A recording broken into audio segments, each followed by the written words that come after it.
Assalamualaikum warahmatullahi wabarakatuh. Perkenalkan, nama saya Naila Tifa dengan NIM A1B1251138. Di sini saya akan mereview sebuah novel berjudul Terlempar ke Dunia Kerajaan.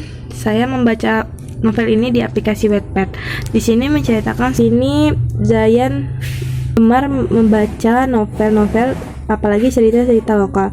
Jam istirahat sekolah, ia kembali ke perpustakaan di mana ia duduk di bangku dekat dengan jendela besar. Nah, di sini Zayan membaca buku lokal, yaitu baru datang ke perpustakaan tersebut tentang kerajaan. Nah, selang beberapa waktu ia mengantuk dan akhirnya tertidur. Setelah ia tertidur, waktu terbangun dia mendapat dirinya tidak berada di perpustakaan tersebut dan ia berada di perpustakaan yang seperti zaman dahulu. Nah, di situ tiba-tiba datanglah seorang maid atau pelayan mendekati dia dan dia memberitahu bahwa Zayan ini adalah pangeran. Tetapi si Zayan ini terkejut dan memberitahu bahwa dia bukan pangeran, dia bukan berasal dari tersebut, bilang ke Zayan bahwa mungkin perpustakaan ini ada yang membawa Zayan ke situ. Terus Zayan memberitahu kenapa, tetapi pelayan itu ngasih tahu bahwa hanya perpustakaan itu yang tahu. Nah, selang beberapa waktu akhirnya Zayan beradaptasi di kerajaan tersebut dan dia teringat dengan kata-kata pelayan tersebut dan ia kembali ke perpustakaan. Nah, selang beberapa waktu perpustakaan itu memberitahu Zayan bahwa Zayan memiliki jiwa satu tubuh, satu jiwa itu terbelah dua dan satunya entah kemana. Nah, Zayan ini ditemani oleh roh yang bernama Poe. Nah, di sini Poe ini membantu Zayan beradaptasi di dunia ini. Singkat ceritanya, Zayan ini selang beberapa waktu Zayan akhirnya beradaptasi di kerajaan tersebut.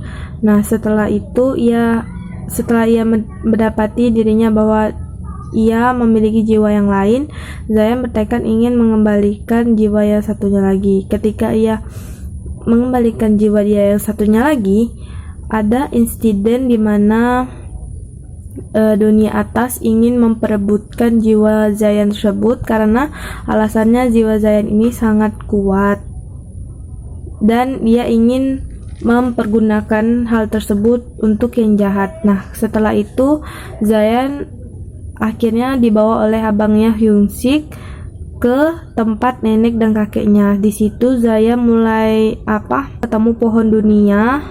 Setelah ia memperbaiki jiwa dia dan ia menjadi sangat lemah dan akhirnya jiwa ia bukannya diperbaiki oleh pohon dunia tetapi ia malah dirusaki.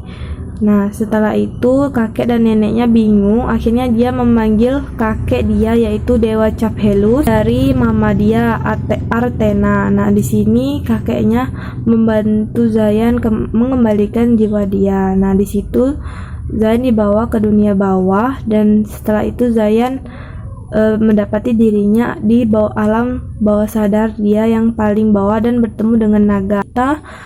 Zayan akhirnya dia mendapati jiwa dia yang satunya lagi. Nah, di situ Zayan akhirnya kembali ke dunia dia yang di atas, di mana kerajaan tersebut lagi berperang, dan di situ Zayan membantu ibunya dan ayahnya untuk memperkuat pertahanan. Di situ Zayan memberikan sedikit sihir oleh ibunya. Nah, singkat cerita, setelah insiden tersebut Zayan kembali ke dunia. Ia bertemu anak-anak yang bermain sama dia di masa lalu dan juga memberitahu bahwa ada sebuah gua yang penuh misterius yang tidak mengingat apapun yang disampaikan oleh anak-anak itu, dan anak itu membawa Zayan ke gua tersebut.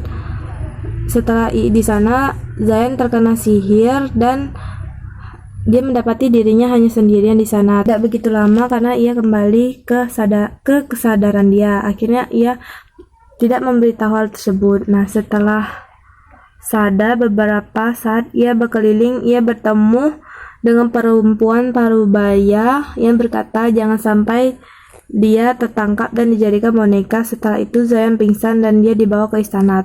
Ternyata perempuan itu tadi adalah salah satu orang jahat yang mencelakakan si Zayan. Singkat cerita, di akhir cerita novel ini yaitu Zayan melawan seorang perempuan yang bernama Lilith yang ingin menguasai Zayan dan ingin menjadikan Zayan itu boneka. Nah, setelah itu Zayan akhirnya bertarung melawan Lilith tadi dan akhirnya ia pedang tertusuk di dada dia. Nah, di situ Zayan akhirnya tetapi ia mendapati dirinya terbangun di perpustakaan di mana ia tertidur waktu di awal cerita. Nah, di situ Zayan terbangun dan linglung, dia merasa bahwa tempat kejadian di mana ia akhirnya terbunuh, tetapi ia mendapati dirinya di perpustakaan. Nah, di situ dia melihat di depan dia ada seorang gadis bernama Viana. Di situ Viana itu memberitahu Zayan tidurnya sangat nyenyak sampai ia 2 jam di perpustakaan tersebut. Dan setelah itu ia akhirnya pulang bersama Viana, tapi ia menyadari bahwa di bawah meja dia ada sebuah kristal di mana ia pernah mendapatkan kristal tersebut di kehidupan ia di kerajaan. Nah, di situ Zayan akhirnya pulang dan ia menyadari bahwa itu adalah dunia yang nyata, bukan hanya mimpinya saja. Di situ pasti ada buku dan buku tersebut menceritakan sebuah di mana ia di kerajaan sebelumnya. Nah, ia akhirnya tersadar bahwa dunia itu bukanlah mimpi belaka. Nah, di situ buku itu kasih tahu ke Zayan bahwa ia bisa datang kapan saja ke kerajaan tersebut, ia akan diterima. Di akhir ceritanya diberitahu oleh buku tersebut bahwa ia harus memulihkan jiwa si Zayan ini di dunia yang sekarang. Tamat. Terima kasih, maaf sebelumnya agak belibet